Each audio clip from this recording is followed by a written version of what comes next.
It was the winter of 1944, the kind of winter that seemed determined to seep into the bones. The English countryside near Dover lay under a pale frost, every hedgerow and lane touched by a thin white crust. The cold wind blew in from the Channel, sharp and restless, as though it carried with it the very whispers of the German advance from across the water. The village of Ashcombe, a quiet settlement of no more than 200 souls, had never felt so exposed. Its cobbled streets wound between rows of stone cottages with steep, slate roofs. In warmer times, the place had a gentle charm. Children would skip stones on the stream by the mill, and the pub, the King's Arms, would glow with amber light, laughter spilling into the street. But now the laughter was gone. The war had stolen it. Each evening, as the sun sank behind the distant hills, blackout curtains were drawn tight. Not a chink of light escaped into the night. A careless glow could invite a bomber's gaze, and everyone in Ashcombe knew it. No one dared strike a match outdoors. The only sounds were the crunch of boots on frosty ground and, on some nights, the low, ominous hum of aircraft far above. Even the pub closed early, the clink of glasses replaced by a tense, expectant silence. From the cliffs beyond the village, on certain nights when the wind was just right, one could hear the distant thud of artillery, dull, rhythmic, and inhumanly steady. The Channel was only a few miles away, but it felt narrower than ever, a thin strip of gray water between home and the enemy. People spoke in hushed tones about German patrol boats, about spies slipping ashore under cover of darkness. Nobody said it aloud, but the fear hung in the air like a low fog. They could come any day. Captain James Whitmore of the King's Own Yorkshire Light Infantry had been stationed near the coast for 5 long months. He was a tall man in his early 30s, his once black hair beginning to show threads of gray at the temples, a change his men put down to the strain of command rather than age. James had fought in North Africa and Italy before being sent back to Britain to guard the coast. He had seen enough of war to know that quiet was rarely a good sign. His family lived barely 30 miles away in Canterbury, but those miles might as well have been oceans. He had not seen his wife or his 6-year-old daughter, Margaret, since the summer. Letters came, of course, thin blue sheets of paper that smelled faintly of home, but letters could not hold a hand, nor kiss a forehead goodnight. He kept them folded in his breast pocket, close to his heart, for moments when the night seemed longest. James's father, Arthur Whitmore, was a decorated veteran of the Great War. The old man walked with a limp now, a relic of the trenches at the Somme, but his mind was as sharp as a bayonet. When James had last visited before his posting, Arthur had pulled him aside into the small sitting room, the fire crackling low in the grate. "Remember, lad," his father had said, his voice carrying the weight of years. "Wars aren't won by bullets alone, but by grit and the will to hold your ground." It wasn't advice about glory or medals. It was about endurance. About standing firm when everything in you screamed to run. James had carried those words with him every day since, as steady and unshakable as the rifle slung over his shoulder. Life on the coast was a strange blend of monotony and tension. Patrols along the cliff paths by day, listening posts by night, and always the endless watchfulness. The men under his command were good lads, some barely out of school, others older, seasoned by years of service. They joked when they could, sang in low voices when the nights dragged on, but each one knew what was at stake. The wind off the Channel carried more than salt. It brought a sense of something building, like the charged stillness before a storm. Fishermen spoke of seeing unfamiliar lights on the horizon. Shepherds swore they'd heard engines out at sea where none should be.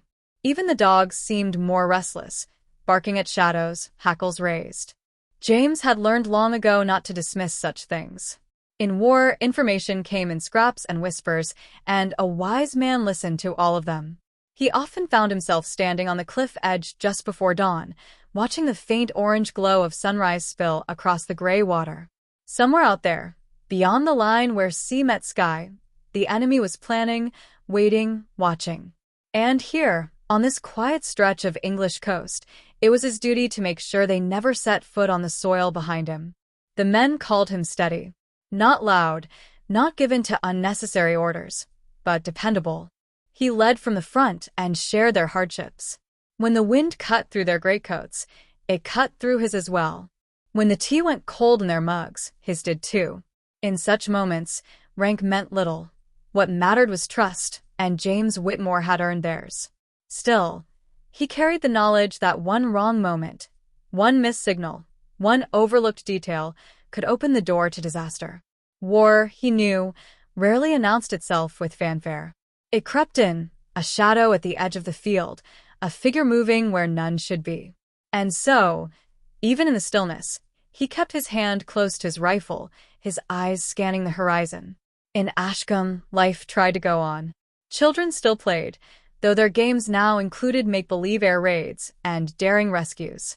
Mothers baked bread in ration portions, the smell briefly restoring some sense of normalcy. But behind every smile was the question no one dared ask aloud: what happens when they come? James had no illusions. If they came, he and his men would have to hold, no matter the cost. That was the vow he had made to his father, to his men, and to himself. And as the winter deepened, that vow felt heavier than ever. The nights on the coast were cruel that winter. The kind of cold that didn't just sit on the skin but crept in, bone deep, until it seemed to settle in the marrow. Frost gathered on the trench edges in jagged white crystals, clinging stubbornly to the sandbags and the rough wooden planks. When the wind picked up from the channel, it carried with it the bitter tang of salt and the faint metallic scent of distant gunfire. The men of the King's Own Yorkshire Light Infantry were wrapped in greatcoats, their collars turned up, scarves pulled high over their cheeks. Even so, their breath rose in pale clouds, and their fingers, no matter how often they flexed them, grew numb around the cold steel of their Lee Enfield rifles. The rifles were never far from reach. Here, you never knew when the quiet would shatter. The silence itself was a deceiver. It felt as though the night wanted you to relax, to believe that nothing stirred out there in the dark. But the veterans knew better. Quiet was the moment before something happened. Quiet was the space the enemy liked best. From time to time, a flare arced into the sky, bursting into a harsh, white bloom that washed the landscape in ghostly light. For a few moments, the shadows fled, and the frost-slick fields beyond the wire stood out in sharp detail. Then the light would fade, and the darkness would reclaim everything. In that darkness, Captain James Whitmore stood at his post, shoulders squared, eyes scanning the horizon. Beside him, Private Arthur Bennett leaned against the trench wall, hands shoved deep into his coat pockets to keep them from freezing. Bennett was from Manchester, a wiry man with sharp eyes and an unshakable grin. Somehow, even here, in the teeth of winter, he had a way of lifting spirits, cracking jokes, telling half-remembered stories from home, or simply sharing a look that said, "We'll get through this." "You know, Whitmore," Bennett murmured one night, his breath curling in the cold air, "when bullets fly, time itself freezes. All you've got is one heartbeat between life and the other thing." James glanced at him, one brow raised, but didn't speak. He understood. Bennett wasn't being dramatic. He was speaking a truth that every man here had learned. In battle, moments stretched. Seconds could feel like hours, each heartbeat a separate world in which fate was decided. You lived or you didn't. And there was no predicting which way it would go. They stood in silence for a while, their boots crunching softly on the frozen boards as they shifted to keep the blood flowing. Somewhere far off, the sea crashed against the cliffs, steady as breath. Then, without warning, the stillness broke. The first sound was a distant, hollow thump like a giant's heartbeat. Then came the whistling, high, thin, and rising, until it split the air like a scream. The German artillery had opened up from across the channel.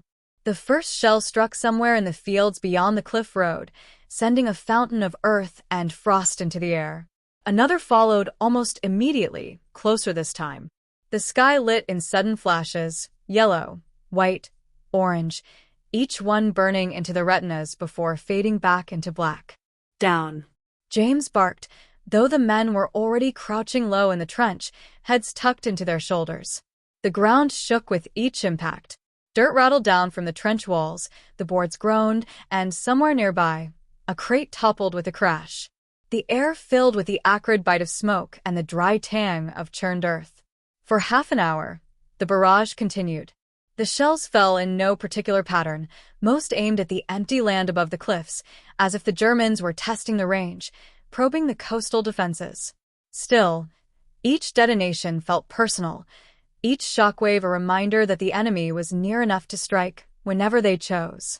Through it all, James kept his composure.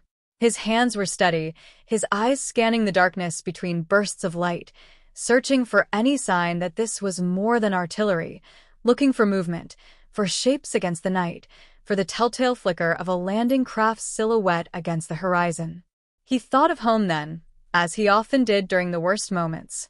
He saw in his mind the warm light of the sitting room in Canterbury, the small figure of his daughter, Margaret, curled up in the armchair with a book. He imagined his wife in the kitchen, the smell of tea and fresh bread filling the air. He clung to the image, holding it against the noise and the cold like a shield. Some men thought of victory, of medals, of parades when the war was done. James thought only of getting through to another morning, another letter home, another chance to see that room again. When the artillery finally ceased, the silence felt heavier than the barrage had. The men slowly straightened, brushing frost from their coats, checking rifles, muttering to one another in low voices. Bennett leaned close, his grin returning, though his eyes betrayed the same tightness that all of them felt. "See, Whitmore? Just like I said, one heartbeat, and it could have gone either way." James gave a small nod. He knew Bennett was right. Tonight, they had been lucky. But luck was a fragile thing, and the war had a way of taking it back without warning. So they went on watching, the frost still clinging to the trench walls, the channel wind still whispering over the cliffs. Somewhere in the dark, the enemy waited, and James Whitmore intended to be ready when they came. On the morning of December 14th, a scout brought grim news. A small German commando unit had landed on the coast and was heading inland, straight towards Ashcombe. James's jaw tightened. The village was home to the elderly, women, and children. The younger men were either away fighting or working in factories. The orders were swift. "Second platoon moved to intercept. Now." The lorry roared to life, bumping along the narrow country lanes. Along the way, they came across a wounded farmhand, hobbling along the road. "They're in the village," he panted, "going door to door, taking anything they want." James gripped his rifle tighter. This wasn't just an order anymore. This was home soil. The journey into Ashcombe took less than 10 minutes, but to James it felt like an eternity. The lorry jolted over the rutted country lane, the sound of its engine swallowed by the winter wind. As they crested the last rise, the village came into view, and the sight that met them drove the breath from his lungs. Smoke curled upward from several rooftops, dark and oily against the pale winter sky. Somewhere, hay smoldered, the acrid scent catching in the throat. Windows had been smashed, and the once peaceful square was littered with broken crates, scattered belongings, and the twisted remains of a market stall. 8 German soldiers stood in the open, their gray uniforms stark against the snow-dusted cobbles. MP-40 submachine guns hung ready in their hands, and their voices barked sharp orders in German. One of them kicked over a milk churn, sending its contents spilling into the icy gutter. A woman sobbed quietly against the side of the well, clutching a child to her chest. 2 elderly men lay on the ground nearby, one unconscious, the other groaning softly, a hand pressed to his side. The Germans hadn't noticed the British troops yet. James and his men dismounted, moving quickly to cover. The moment the enemy spotted them, everything changed. It began with a single shout, hoarse, guttural, followed by the clatter of gunfire. The stillness shattered like glass. Bullets tore through the cold air, snapping past James's ear, striking sparks from the stone walls. James dove behind the low wall of the churchyard, the stone rough and icy beneath his gloved hands. Splinters of mortar flew as enemy rounds chewed at the wall's edge. He glanced left.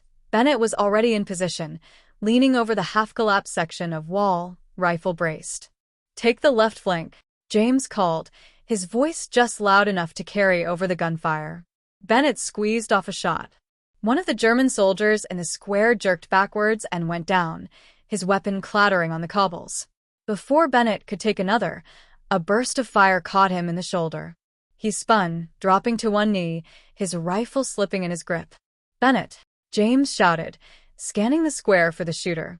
Bennett's teeth were clenched against the pain, his breath coming in sharp bursts. Blood was already soaking into the wool of his greatcoat, dark against the gray. He grabbed the rifle again with his uninjured arm, dragging himself into better cover. "Get the villagers clear first, I'll manage," he said through gritted teeth. James hesitated for a fraction of a second. He wanted to get to Bennett, to stop the bleeding, but there wasn't time. The Germans were fanning out, using the village's buildings for cover.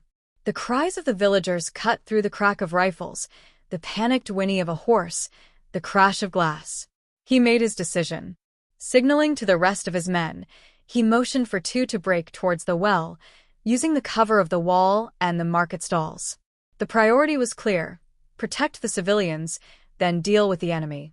Bennett, despite the wound, continued to fire in controlled bursts, keeping the Germans pinned long enough for the villagers to be dragged to safety. James moved to a new position behind a broken cart, returning fire whenever an enemy head or shoulder appeared in the open. The fight in the square had only just begun, but James knew every second counted. The village was small, there was no room to retreat. They would have to drive the enemy out completely, or Ashcombe would be lost. The square was chaos. Gunfire cracked and echoed between the stone walls, ricocheting in sharp, metallic snaps. Smoke hung low, mixing with the frosty air, making each breath feel heavy and bitter. James's vision darted from one corner to the next, tracking movement, looking for threats, until something at the far edge of the square seized his attention. A German soldier was dragging a boy, no more than 10 years old, across the snow-streaked cobbles. The child's arms flailed uselessly, his boots scraping against the ground as he kicked and twisted in panic. His small voice was lost in the din, but James didn't need to hear the words to know he was crying. There was no time to think. James broke from cover, the wall of the churchyard falling away behind him. Bullets hissed through the air, some snapping close enough to tug at his greatcoat. His boots pounded against the frozen ground, breath tearing in and out of his lungs. The German saw him coming and swung the boy around like a shield, barking something harsh in his own language. James didn't slow. The two men collided with the force of bodies in motion, the impact sending a jolt through James's shoulder. They fell into the churned mud and half-melted snow. The soldier's grip on the boy loosened, and James seized the moment, grabbing the child by the collar and yanking him free. The boy stumbled but didn't fall, his wide eyes locked on James's face. "Go!" James barked, shoving him towards the far side of the square where a gap between two cottages led to safety. But before James could rise, the German lunged, and they grappled in the slush, boots slipping, fists swinging. The man's breath was hot and foul in the cold air. James twisted, trying to bring his rifle around, when the sound came, a flat, cracking bang. Pain exploded in his chest. It was not a sharp pain, but a crushing one, as though the world had suddenly pressed in on him from all sides. His knees gave way, his rifle clattered to the ground, and for a moment all sound seemed to fall away into a dull, distant hum. Somewhere in the blur, the boy was still there. James's vision was narrowing, but he could see him frozen in place, staring in horror. Summoning what strength he had left, James forced the words out, each one tasting like iron in his mouth. "Run, lad. Find your mum." The boy hesitated for a heartbeat, then turned and ran, his small figure weaving through the rubble and smoke until he vanished from sight. James tried to stand, but his body no longer obeyed. The cold seeped into him fast, racing up from his legs to his chest, mixing with the spreading warmth of blood beneath his coat. He sank back onto the cobbles, the world tilting above him. Gunfire still cracked somewhere in the distance, though it no longer felt urgent, only faint, like a storm rolling far away. The sharp outlines of the village blurred at the edges, colors dulling to gray. His breath came shallow, each inhale harder than the last. Through the ringing in his ears, another sound reached him, soft, almost unreal. the tolling of church bells. He didn't know if they were real or just something his mind had conjured from memory. He thought of a Sunday morning long ago, walking to service in Canterbury with his wife and daughter, the bells calling them in from the street.